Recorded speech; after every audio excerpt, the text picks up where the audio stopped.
جس دن کا لوگوں کو کئی عرصے سے بےتابی کا انتظار تھا وہ دن آ پہنچا ہے۔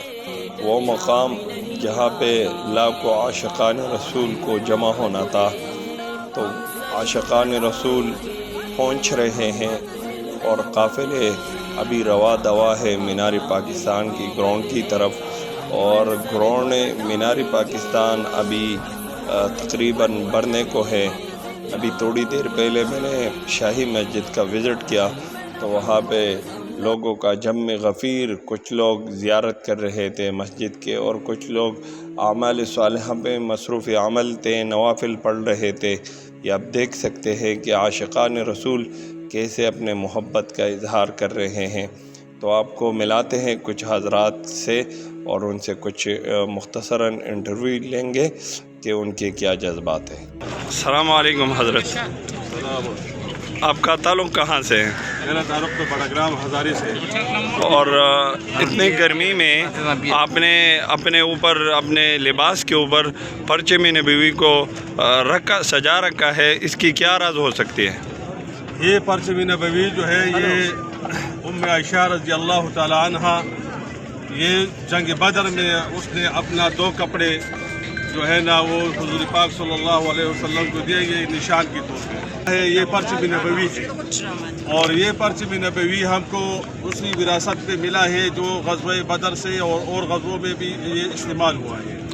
حضرت آپ کا تعلق کہاں سے ہے؟ میرا اسماعیل خان۔ اور کب تشریف لا چکے ہیں مینار پاکستان میں؟ ہم کل مغرب کو نکلے تھے، آج فجر کی نماز یہاں با جماعت پڑھی۔ کیا جذبات ہیں آپ کے آج کے 7 دسمبر کے یوم الفتح کے بارے میں؟ اس کا تو بہت تفصیلی پس منظر ہے۔ قادیانیوں نے 8 سے 50 سال پہلے ہمارے مسلمان طلباء کو مارا، پیٹا، ہڈیاں توڑی، پھر اس کے سلسلے میں ایک تحریک چلی، مفتی محمود صاحب پارلیمنٹ کے اندر تھے اور علامہ بنوری رحمۃ اللہ علیہ کراچی سے لے کر پشاور تک انہوں نے ایک تحریک چلائی، پھر قادیانیت پر انہوں نے جرا کی اور 21 دن تک پارلیمنٹ کے اندر یہ جرا چلتی رہی۔ آخر 7 ستمبر کا دن تھا اور قادیانی آئین پاکستان کے اندر ان کے اوپر کفر کا ٹھپا لگ گیا۔ تو آج پورے 50 سال اس فیصلے کے ہو گئے۔ اس حوالے سے ہم ایک دفعہ پھر پاکستان کے دل کے اندر اکٹھے ہو کر قادیانیوں کو پیغام دینا چاہتے ہیں، یہ ملک مسلمانوں کا ہے، یہاں پر قادیانیوں کا جنا ہم حرام کر دیں گے۔ کیا جذبات تھے جب آپ اپنی مقام اور منزل سے نکل رہے تھے؟ یہی تھا کہ ختم نبوت کا کام ایسا ہے کہ آدمی جو بھی کام کرتا ہے پتہ نہیں ہوتا کہ یہ قبول ہوگا عند اللہ یا نہیں ہوگا، لیکن ختم نبوت کا کام ہمارے اکابر کہتے ہیں کہ اس بارے میں آپ جو بھی قدم اٹھائیں اللہ کے ہاں یہ قبول ہوگا۔ یہ خوف نہیں تھا دل میں کہ میں جاؤں گا اور اتنے لاکھوں لوگ آئیں گے، وہاں حالات بھی خراب ہو سکتے ہیں، تو اپنی جان کے بارے میں آپ کیا کہیں گے کہ جان کے بارے بھی، اور یہ تو تقدیر میں لکھا ہے، اگر ہم اس نسبت سے چلے جائیں تو یہ تو ہمارے لیے فخر کی بات ہے، سعادت کی بات ہے۔ کتنے ساتھی تھے قافلے میں؟ ہمارے تو قافلے آگے پیچھے نکلتے رہے، لیکن ہمارے قافلے میں 2 بڑی بسیں تھیں اور کچھ چھوٹی چھوٹی گاڑی۔ لیکن یہ جو حاضری ہے اس کے پس منظر آپ کے دل میں، دماغ میں، تخیلات میں کیا ہے کہ میں یہاں کیوں آیا ہوں؟ وہ ہمارے اکابر کہتے ہیں کہ جو لوگ کام کر رہے ہیں آپ ان کی پشپناہی کریں اور ان کی جماعت کو بھاری کریں، ان کے نفری بنائیں۔ المرء مع من احب۔